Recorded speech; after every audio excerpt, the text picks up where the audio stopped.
작년 조국 전 장관 사태 때요, 윤석열 총장과 비교적 잦은 파열음을 마찰음을 빚었던 김호수 법무부 차관이 차관직에서 물러났습니다. 과거 목소리부터 먼저 듣고 오겠습니다. 법무부도 하여튼 국민들의 목소리를 계속 귀담아 듣고 검찰과 긴밀히 협의해서 검찰 개혁 과제들을 하나씩 진행하고 있고, 지금 현재는 그렇게 법무부의 사전 승인을 얻어서 일 처리하는 것은 없습니다. 사익이나 특정 세력을 위해서 쓰여서는 안 됩니다. 법무부 차관이 바뀌었어요, 연재 의원님. 네. 많은 분들이 궁금해하시는 건 바뀔 때가 돼서 바뀐 겁니까? 바뀔 때가 저는 조금 넘었다라고 생각이 들거든요. 왜냐하면 지난번 검찰 고위직 인사가 났을 때 어떤 면에서 보면 이제 추미애 장관이 오고 난 다음에 교체가 됐을 가능성도 있는데, 지금 한참 뒤에 이제 총선 끝나고 나서 이제 교체가 됐단 말이죠. 더군다나 지금 이용구 법무실장이라든지 지금 또 법무부에 고위 간부들이 또 몇 명이 또 사표를 냈습니다. 예. 자, 그런 상황을 이제 어떻게 볼 것이냐의 문제인데, 지금 이제 아마 지금 이제 총선이 끝나면서 결국은 또 이제 윤석열 총장과 관련된 여러 가지 논란들이 이제 다시금 다시 재현되지 않겠습니까? 자, 그런 측면에서 이제 법무부 차관이 이제 바뀐다는 것은 어떤 면에서 보면 이제 법무부 차원에서 전열 정비로 볼 수는 있는 것이고, 또 한편으로 보면 이제 김호수 차관 같은 경우는 아마 특히 이제 추미애 장관 임명되기 전에 조국 장관 사퇴한 이후에 나름대로 이제 그 윤 총장, 즉 검찰과 대결점에 섰던 사람이거든요. 예. 이제 그런 면을 본다면 그 충분히 어떤 면에서 보면 이제 여러 가지 공이 있는 거죠. 아마 이제 앞으로 뭐 중용될 가능성이 있다고 보는데, 어쨌거나 법무부가 이런 새로운 전열을 정비하는 것은 뭔가 검찰과의 한번 재격돌, 뭐 그걸 위해 준비하는 게 아닌가라는 또 그런 해석도 가능할 것 같습니다. 사실 그 부분 때문에 저희가 이 법무부 차관의 교체에 대해서 주목하는 게, 김태현 변호사님, 새로 신임 법무부 차관도 추미애 장관과는 꽤 뭐 인연이 깊고 뭐 여러 가지 그 같이 철학을 같이 한다는 얘기까지 나오고 있기 때문에 그렇습니다. 글쎄, 뭐 그것까지는 아직 저는 잘 모르겠어요. 그러니까 맞다 아니다 판단이 안 된다는 거예요. 뭐 왜냐면 추미애 장관하고 지금 어떤 양력이나 이런 거 봤을 때 뭔가 이제 겹치는 부분은 없거든요. 그리고 같이 근무하는 것도 아니고, 그러게서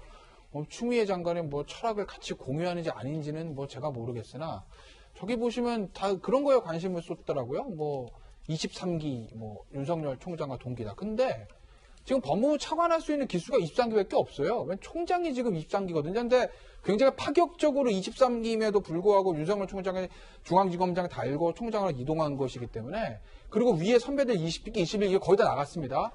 그럼 23기 아래로 24, 25, 26기로 사실은 이제 법무부 차관, 그 다음에 고검장이 내려와야 되는데, 그러면 사실은 이게 인사가 너무 흔들리거든요. 그래서 지금 고검장급에 해당하는 법무부 차관, 대검 차장, 그 다음에 중앙지검장을 23기 다 하고 있는 건데, 그럴 수밖에 없어요. 인적 구성 자체가. 그래서 어차피 차관은 23기밖에 할 수밖에 없는 지금 상황이고, 왜냐면 선임지검장은 중앙지검장 23기죠. 예. 대검 차장도 23기예요. 그 4, 5기로 지금 못 내려가거든요. 그리고 뭐 법무부 차관이 사실은 뭐 되게 중요한 자리이긴 하지만, 어차피 법무부는 장관이 있는 거고, 차관이 뭐 실제 수사권을 가지고 있는 사람도 아니고, 예. 그다음에 대검 차장처럼 뭐 대검의 넘버 2로서 총장을 보좌하는 역할도 아니기 때문에, 저는 뭐 23기 뭐 법무부 차관이 왔다고 해서 뭐 윤석열 총장을 뭐 견제하고 말고 뭐 그런 거 전혀 없을 거라고 봐요. 알겠습니다. 윤 총장 얘기가 나왔으니까 윤 총장이 최근에 한 언론에 포착된 장면이 있는데요. 바로 준비가 됐나요? 한번 같이 보시겠습니다. 김수현 변호사님. 네. 이게 뭐냐면 지난 주말에 한 보수단체 집회 강남역에서 있었던 모양이더라고요. 그런데 윤 총장이 집회 참석한 게 아니라 네. 인근 병원에 갔다가 저렇게 이 보수 집회 참석한 것처럼 비춰지는 보도가 나왔고, 뭐 여러 가지 뭐 좀 얘기들이 나오는데, 윤 총장 그리고 진중권 전 교수 얘기까지 해서 이제 조만간 뭔가 법무부 그리고 윤 총장 흔들게 나설 것이란 진중권 전 교수의 분석까지 나왔습니다. 그러니까 진중권 교수가 이렇게 분석을 하는 이유가 전반적으로 상황이 윤석열 총장한테 별로 좋지 않게 전개될 수 있는 상황, 가능성이 굉장히 높아진 상황이니까 그런 거 아니겠습니까?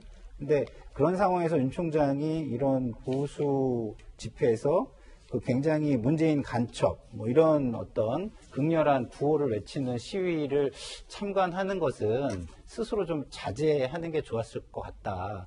괜한 논란을 만들고 있다. 이런 생각이 들어요. 왜냐하면 검찰총장이 이제 4대 사정기관의 장이잖아요.